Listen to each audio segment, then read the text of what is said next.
কিশোর gang এর বিরুদ্ধে আমাদের জেলা পুলিশ, আমাদের নবাগত জেলা পুলিশ সুপার জনাব মোহাম্মদ সফিউল্লাহ স্যারের নির্দেশনা যে এইসব অপরাধের বিরুদ্ধে জিরো টলারেন্স।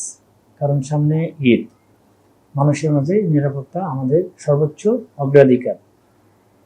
তো এরূপ নির্দেশনার প্রেক্ষিতে আমরা গতকাল রফিকুল ইসলাম, ঈশ্বরদীবাসী, 48 বছর বয়স, ওনার এক ছেলে প্রান্ত 19 বছর স্টুডেন্ট এবং তার বন্ধু তন্ময় কে অজ্ঞাত স্থানে আটক করে কিছু লোক 3 লক্ষ টাকা চাঁদা দাবি করতেছে।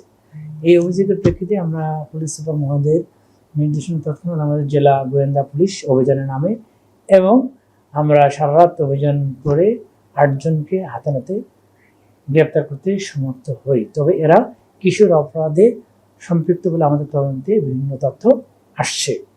এই অভিযানে আমরা 2 জন অপহৃত যে ভিকটিম তাদেরকে উদ্ধার করে আহত অবস্থায় এবং তাদেরকে আমরা প্রাথমিক চিকিৎসা শেষে ওই ঘটনাস্থল হতে অপহরণ কাজে ব্যবহৃত 4টি মোটরসাইকেল উদ্ধার করতে সমর্থ হই এবং অপহরণকারীদের কাছ থেকে চাইনিজ চাকু লোকাল অস্ত্র হিসেবে আমাদের উদ্ধার করি।